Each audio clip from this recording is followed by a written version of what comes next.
Ok. Thôi đừng buồn nào. Ok. Hello anh em. Long giờ tắm giờ nóng. Bây giờ mình về hút. Giờ tắm xong rồi nè, giờ hút mới hay hút cũ? Mới mới mới. Ok. Để tao lấy tiền tao bảo lãnh mày. Vậy em về. Ê, tao nói với mày nghe không? Cọc. Vậy Kêu là kêu nó được. dừng. Má định. Long. Cắm pháo đi.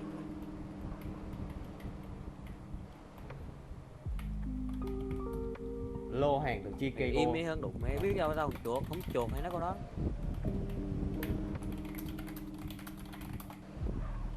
8 giờ 45 anh em còn ngon không? Đi lấy lô hàng nè. Ok. Có dư sức 10 giờ cũng có nữa. Giờ có. Nghe em này con đá bóng hả? Cái hút mới của mình là ở đâu ta? Ngay chỗ cái sân bãi đất trống, ngay chỗ trên hút Vegas cũ đúng không? Bước vào góc không.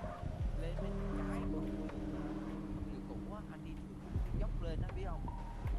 Ngay chỗ vật liệu cũ có dốc lên đúng không? Đúng rồi, có dốc lên. Cũng là một cái hút của Vegas.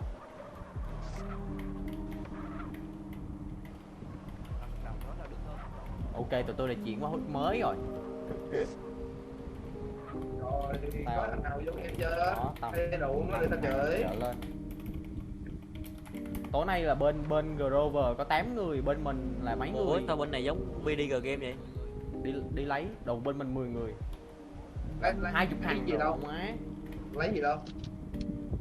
Ok. Đi chui chiếc mộ mà. Giữ cái địt mẹ mày nó đang chuột mày đó ngu. Mình là dân 8 giờ rưỡi. bên đó nghèo đi. Tập hợp trước. Em muốn Rồi. mà em đừng cái giấy được thế. Đừng bao giờ xin thường thế, ok? Đi, đó, 8 giờ 30. Không, nói bên đó là bằng trên bằng sông kê. Ủa, chỗ lấy vật liệu. À, nó thế. Ở chỗ nào ta? Mà mua cái gì á? Cút. Lại đô một gram tẩm mà. Cái lùm.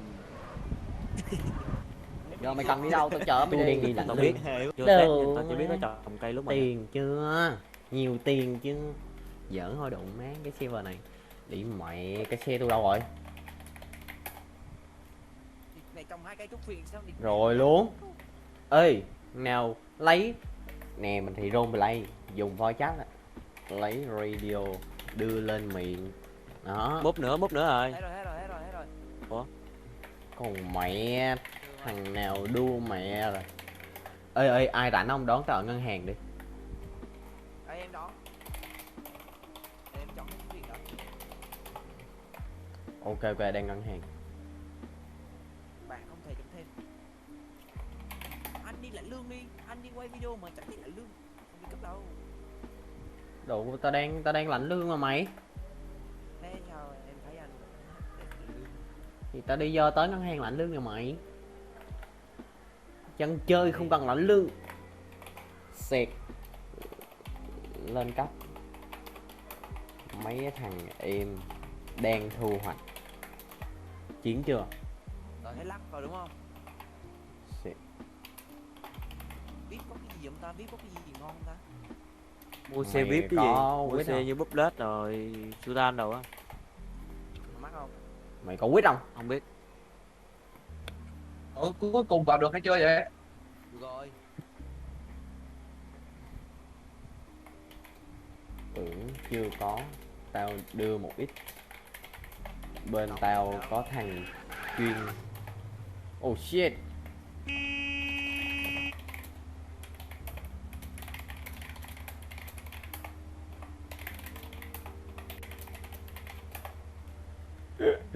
Đồ má, thằng mà đi xe ở hai chỗ à, chán chưa?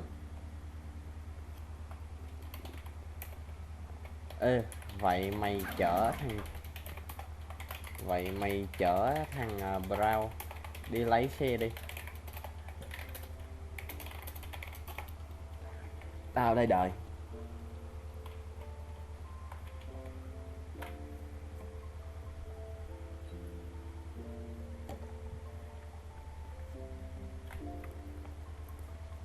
Chở thằng Kiệt đi lấy xe đi ấy.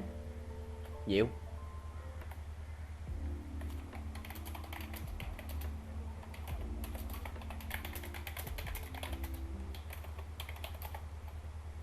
Ủa Diệu nó bị sao rồi? Ok, tụi tôi không thiếu gì ngoài anh em. Đồ má không có kìa thằng Diệu, tôi kêu nó về hút rồi. Giờ kích chở tôi về hút. Không thiếu gì ngoài anh em. Má tí qua hút cũ. À con dốc từ nha màu cam này lên đó hả? Đúng rồi. Ừ cái hút này ngon nè. Nằm ngay đây luôn nè. Ngay đây luôn á hả? Ừ. Ok. Ê chợ chợ xuống cái hầm tầng hầm cũ, tôi lấy cái mô tô cái. Định mẹ xe tôi bị dính rồi ông ơi. Lỏ cùng cất tới cùng cất. Đâu á? Đẩy. Đẩy. Tới cùng cất thiệt chứ. Đang đâu anh Long? Đang xuống tầng hầm lấy xe rồi về hút. À Tân Hâm, à rồi biết rồi. Ừ thì mày về hút mày đợi đi. Anh em tập hợp hút đi. Ồ má mốt chiêu mốt đẹp chưa? Trời ơi bầu trời đầy sao đổ má.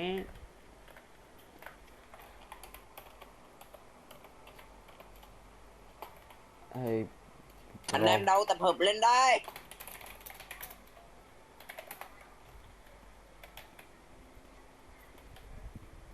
Pro S là nhiều Pro á. Tụ má Pro thêm S là nhiều Pro á. Còn Hy Pro là Hy một thằng à. Đồ má. Huy đi tù nhiêu phút Huy? Ơi, Huy chưa biết.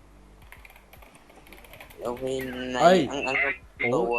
Ủa vậy mình vẫn lấy cái tên Jefferson hả? Nhưng mà mình lại xong. Thôi kệ mẹ lỡ đổi topic trên ấy rồi. Mình đổi hút thôi nhưng mà mình vẫn tên đó. Mình hoạt động gì đó. Mình ở ngủ trên đây mình hoạt động gì đó.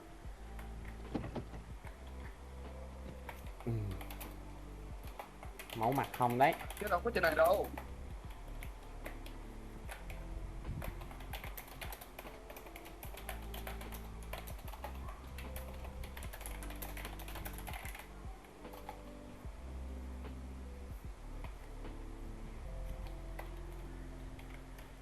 Mình có còn về ổn định không? À, mày ăn xe chiến chưa? Ok. Mày về đi. Mẹ mày cất cái súng vô.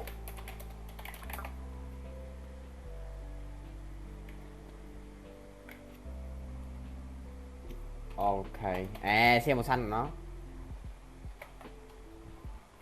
Ồ. Mẹ đã. Cốp lên.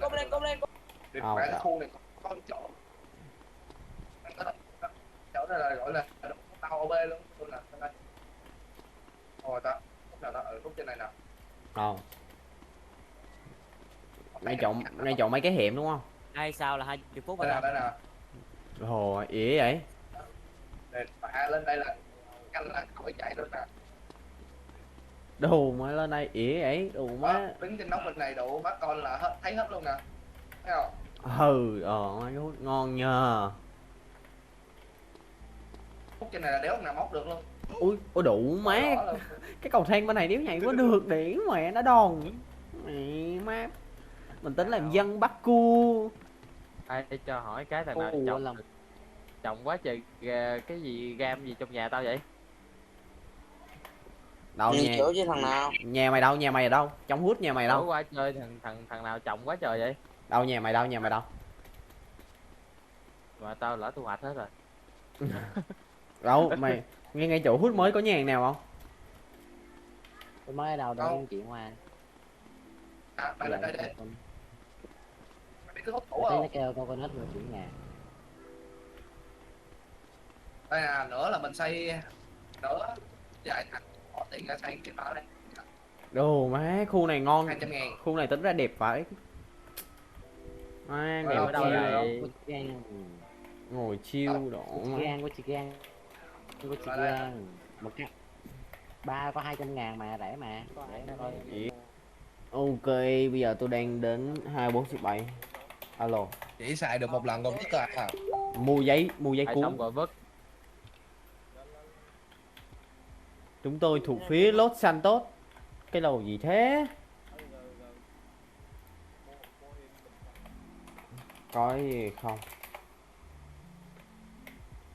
Ê, nếu là Đúng rồi, 130 là anh Đĩ. 100 cao xe đúng không?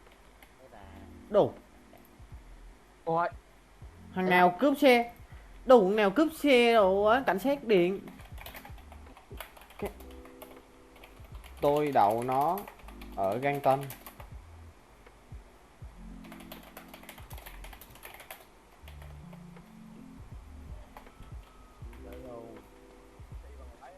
Vâng. Vâng, đó là bây giờ tôi tới ngay. Đồ phòng. Nào cướp xe tao, cảnh sát điện kêu tao chuộc lại. Má.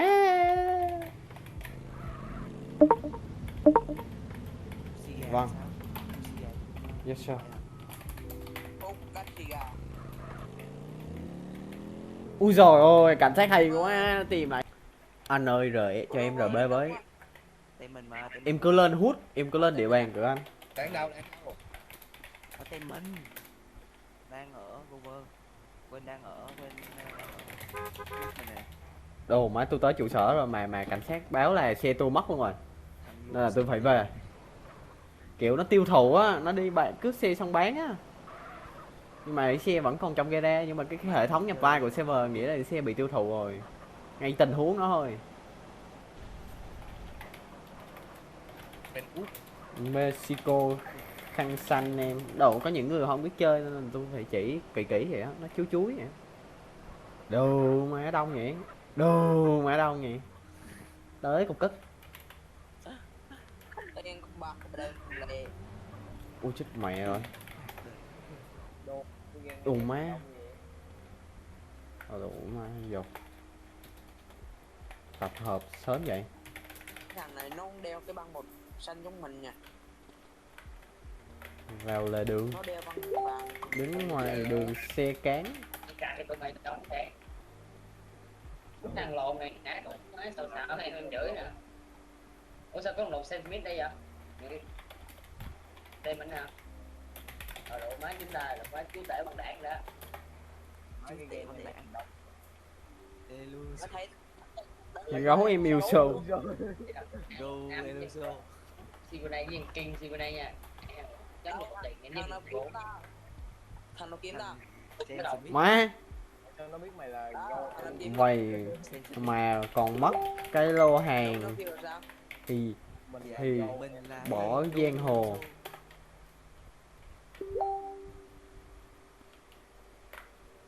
Má bên nó đông chưa? Ở đủ mới đếm lại anh em mình có 1 thằng, 2 thằng, 3 thằng, 4 thằng. Nhiều đâu? ông kêu tụi nó on. em nè. Đâu mày là Sam Smith à? Không, tích gì đó. Chưa về mà. À thấy rồi, thấy rồi. Đủ má nhiều đủ quá. Đừng có nói vậy. Ok. Địa điểm tí nữa mình sẽ sang đâu? Cảng sân bay LV hả? Mày kiếm tao xong rồi bị đeo làm gì nhỉ? 11 phút nữa. Ê anh em chuẩn bị hành trang đi anh em, vũ khí vô. Mấy giờ vậy Long? Có vũ khí không? Có cần vũ khí không? Chịu vũ khí có đâu. Long mấy giờ Long? Chuẩn bị là tụi nó đang tập trung nè, nhưng mà tầm 8:30, 8:45 mới đi, nhưng mà tập trung giờ mới còn tiếng nữa đỉ mà. đi đâu? Giờ Đi buông súng. Đi lấy kho hàng gì á. Ê anh em ra rước tôi đụng anh em. Để tao lấy chiếc ba Chắc là lô. tầm 10 phút nữa. Ok. Cẩn thận sớm. Làm sao để thay đạn? Đẹp băng xe nạp đạn.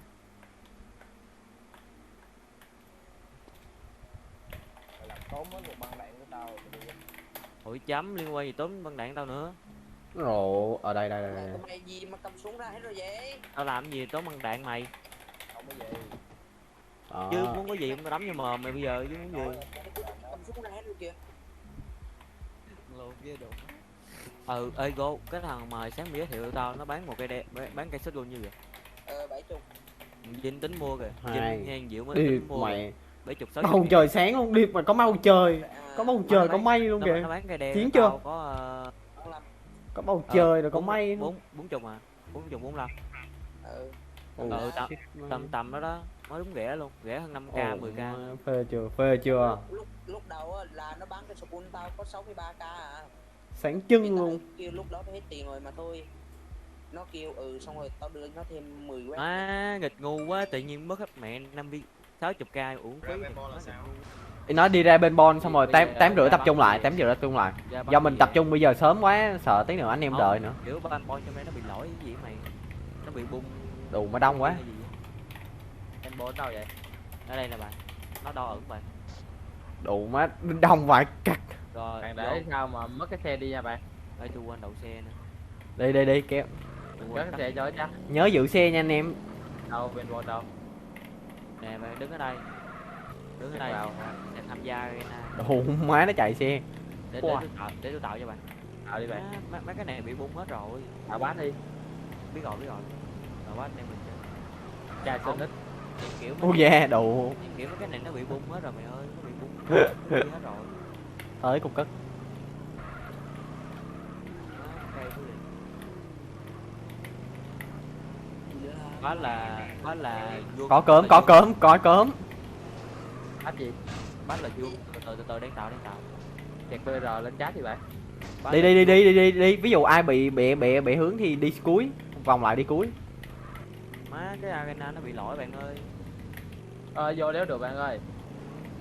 Kìa vuông tao gửi trên gì kìa. Chơi biết hoa hả? Má server này đông dữ ta.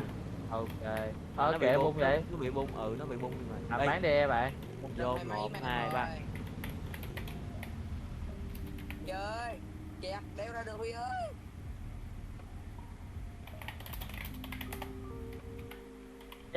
Ê, bên bon bị bung hả? Ủa sao tao bắn mày 3 viên? Cho 3 viên mày để chết rồi mày bắn tao 3 viên chết là sao? Lát à? Không phải 3 viên mày để Má chết cảnh đâu. sát chú ý đâu má tụi nó. Đủ má tiếng súng tiếng đạn gì tè le thì bay. Bấm C. Điểm mẹ.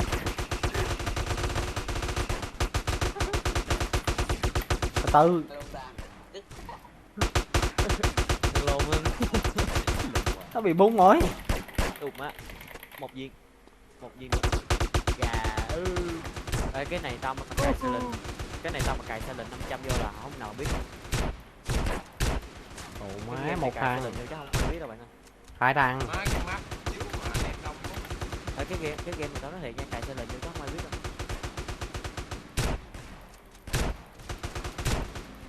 nói khó chịu má nó bắn đâu không rồi. Cái má khó chịu quá. Ê, từ từ tao bắn thử viên. Cho tao test viên cái tôi đầu á. Đồ mà em Long cày chiêu. Tụi mày đâu biết sao ở đâu đâu đúng không? Đủ mẹ nẹp đạn. Ê nó bị lỗi kìa, cây chưa thể thu hoạch kìa, what the fuck. Đúng rồi, cây trồng chưa lấy hoạch. Chấm. Màu 4 sao yếu vậy ta? Màu 4 sao bên này yếu vậy? Hưng gà. Ê, lát tạo cây mini luôn bắn nữa. Đủ má. Rồi lát luôn rồi. hả? Rồi, vừa mất rồi, chưa mất rồi. Bắn quá mất rồi. Đúng hơn. Mày làm như vậy? Ui da. Ở điểm mày rớt xuống mát rồi. Tụi má rớt xuống rồi. Tự nhiên Diệu dẫn tao đi vậy. Má 2 mem nữa có rip rồi mà bọn này chơi kỳ quá à. Á chơi đó server bộ lao. Đồ mang này xâm nhập nhà bất hợp pháp và lầm liền á hả? Rồi nó lóc hao rồi, không cho vô. ID9. Ai vậy mày vô đây chứ? Mở hao long. Level 1 à? Hồi tụi nó cầm súng không cả. Ông nào mà xem Nó YouTube? Nó mở hao long ơi. Ê mở heo. Kêu nó mở hao. Ok đang kêu mở heo. Rồi vô anh em ơi. Đù, gì mới đây? À, ở cái thằng mà kiện mày kìa Hưng. Tao biết rồi, tao chửi Cái thằng chẩu chó từ G game tới đây luôn. Goan á hả? Goan á. Nó quýnh mình go nè. Anh em nào muốn chơi với tôi thì bị ban nhập mà, vai bị EC giùm. ban này mà tao. bữa bị ban not thích rồi mà sao vô. Đồ mà thiếu thằng nữa là có gift kìa. Đi nhận gift xong rồi đủ á. Đủ mấy tụi nó có nhà EC CJ luôn ha. Đây có lóc cái mặt nữa. Mà lát nó ban, lộn, lát crack. Cái nhà này tụi này xịn quá ta. Không biết bao nhiêu. Như nhà CJ luôn ha. Tí mà ghép ra được cái nhà thì mày phải kích. Má 30, 130 rồi, 130 rồi. 130 rồi. Đụng quá chuẩn bị tập hợp đi nhận gift.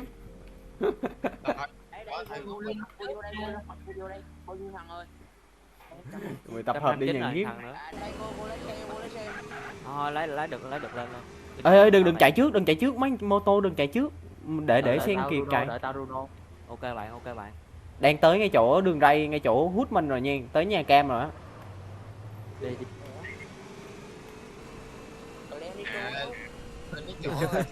Ê quá lái xe. Ơi một chiếc cảnh sát đang bám theo nha, một chiếc cảnh sát đang bám theo nha. Đấy thôi. Tại kia nó phơi thuốc mà nó lái xe nó chết mẹ rồi.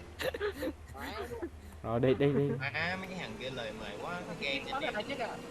Tới ngân hàng LS. Cái này tao bị nhức đầu thiệt rồi chứ không phải là tao diễn đâu.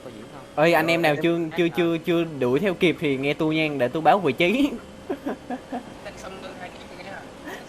anh em đang vào. cô D911. Bạn Vinh hơi lâu rồi đó. Bạn Vinh hơi lâu rồi. Tôi đang kiếm tiền bạn ơi, tôi đang kiếm tiền. Ê lộn hướng. Ê 2 chiếc cảnh sát lên theo nha. Tháo ba lô ra, Mày cắt đuôi đi, đừng có cho nó tới chỗ tụi mình. Mày cứ chạy vòng cắt đuôi nó đi. Anh đang chiến tấp à? Rồi anh em ở đâu vậy? Mày xẹt ba lô tháo đi. Đi chiếm tấp à? Ê Thuận ở đâu Thuận? Đi. Ôi nó bắn nhau kìa. Đừng ai bắn nhau. Đang. Khúc nào mày lái xe cho tao đi bơi. khúc nào. Ba lô đeo lên. Mày có cảnh sát. Đang ở trạm thu phí từ LS qua LV. Ok. Anh em báo vị trí nha. Ôi chết mẹ. Bây giờ chịu. Ủa kia đâu? Ba lô đeo lên. Đó. Bây giờ nè, nghe từng thằng nói thôi. Chen lên. Nhức đầu với luôn. Giờ đáng đâu? Đủ má. Nói cục tức thiệt. Rồi biết luôn thấy mày nè. Mày xẹt ba lô đeo lên Go, chuẩn bị bắn nè. Trước đâu không kìa. Đeo mình hả? Có súng tao lâu. Tôi hết súng không. Tao bộ hát bắn không giật. Bao nhiêu thằng cốp? Ê xuống xe cái lông để tôi. Cái này giống như mình đi Bơi ra Ông dừng lại tôi mới xuống được. mày đưa bơi đe ra. chuẩn bị DB. Ôi ông kêu tôi xuống xe rồi ông chạy luôn ông. Rút kìa, tôi chạy vậy. Tôi dòm đường cho ai rút Má thằng con chó. Để tôi chạy theo xe xin nha, tôi lên xe xin. Xe trắng kìa, xe trắng cái diệu. Mà đưa phát. bơi ra con mẹ mày. Chấm hỏi cả. Đi đâu. Đi anh em mua căng thẳng về. Bơi đe là hết bài luôn. Ủa sao rút ra? Anh em mua gì căng thẳng vậy? Có đợi tôi quay đó. Ơi thấy một đám lạ mặt mà tới gần kho hàng. Từ đợi mình thấy kho hàng để mình xác định vị trí kho hàng để thấy đám lạ mặt nào là mình mút. Giờ bật rồi nè. Chưa gì đụng rồi cả. Đi mà. Trời ơi, leader vậy hả bạn? đi dò đường địch mẹ. Sao vô đây vậy? Từ đầu để coi hình như xuống hay sao á. Đủ má cầm Amin nè. Xuống vô đây chi vậy? Một chim đóng nè, làm sao để chim đóng? Xẹt tớp thử. Được nè. Tốt được nè. Ra chỗ khác kìa. Tí nữa nó mới đặt, tí nữa nó mới bỏ vũ khí vô. Ủa gì mình được lấy vũ khí hả? Tí nữa tới chỗ cái khơi tớp mà nó có vũ khí. Sẹt gì lệnh gì. Sẹt tờ URS. Nói chung là đi chiếm tớp đã lắm, đi chiếm tớp mẹ lấy LSD á. Nhưng mà bây giờ bị bắn lắm nha, có khi vừa lấy súng cái đủ má chết mẹ mất. Nhiều thằng canh lắm. Nói chung là cái đó là quân nào đông á, thằng nói dễ đấy. Quân. Ủa mình lấy súng vậy. Mình lấy súng vậy cả tem mình có không hay là nào lấy có thôi? Nào lấy có. Ôi kệ. Mình chủ yếu mình chơi để có cái chơi thôi. Tụi bay đang đâu vậy? chơi để giao lưu để có vui vui rồi. Tụi bay đến đâu? Đang chạy vòng vòng ra. Từ từ theo xe xanh lá cây, theo xe xanh lá cây. Ê, cứu Lòng tao. Lòng Kiệt nó biết top. Cứu tao, nó bắn tao nè. Ở đâu? Chỗ nãy. Đông. Nãy là ở đâu? Cái gì? Vô nè. Ơi xuống sân bay lẻ đó, sân bay lẻ đó. Má Sao phải chết lén mẹ rồi. Sân bay lẻ đông lắm, đừng qua sân bay lẻ. Đủ mấy cái này nó lấy hết rồi hả? Tụi bay đi thì tụi bay đợi nhau đi. Đi lẻ không à.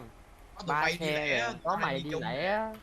Chưa kịp đi con mẹ hết, tụi bay đi hết trơn rồi. Đủ má tao quay đầu xe hết trơn. Giấu xe đi, từ từ nha. Anh em đang ở đâu?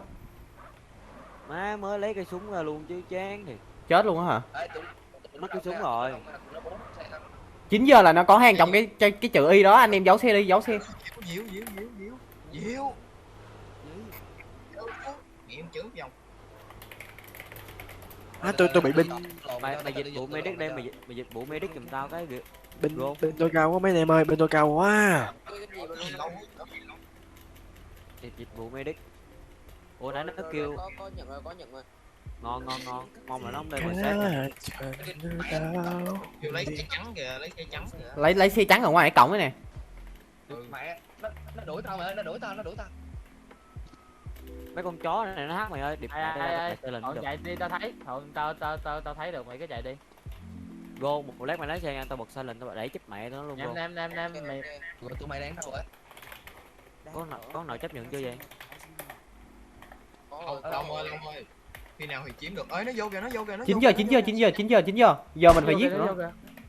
9 giờ mới lấy được hả? 9 giờ nó xét vô cái ốp nên mình phải qua sớm để mình ngồi mình cam á. Hiểu không? Bên đây set up rồi nè. Nó bắn rồi. Ơi xe màu trắng kìa, xe màu trắng.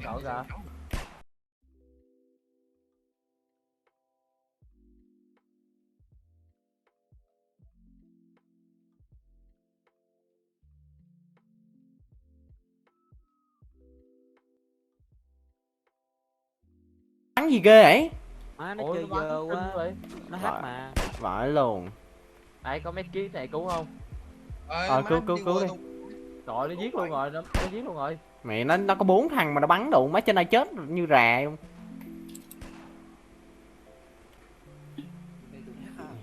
Vô nè. Nó hát mà. Tới cục cất mà. Tụi ballet à. Xin cái tên được không? Không biết tại Tụi nigger nói chung mà tụi nó da đen, nói chung tụi nó mặc đồ ballet rồi da đen rồi đó. K84. xe màu trắng nha. Xe của nó toàn là màu trắng nha. Mà sao nó đứng ngoài đó nó bắn vô đây được hay vậy ta? Tôi không nói tụi nó hack nha. Tôi không nói anh em bên đó hack nha. Dịch vụ medic đi. Ê nó nếu mà nó cứu tao thì tao có bị mất súng không? Thì mẹ nó bắn chết tao luôn rồi. Nó không bắn chết tao luôn à. Súng á là cứ đã. Khi nào nhắm mà bắn được thì hạt lấy. Ẩu quá, nãy tao cũng ẩu quá, tao lấy luôn. Tụi bay chơi dơ như tao mấy thằng go nè. Ok, bye bye anh em. Ok. Hôm nay top này thua. Bữa sau top khác làm lại. Do tôi bắn không lại tụi nó. Má nó bắn ghê quá. Mày tin ông Vinh? Xe bye bye. thằng go chạy vậy nó toàn vô đầu tao.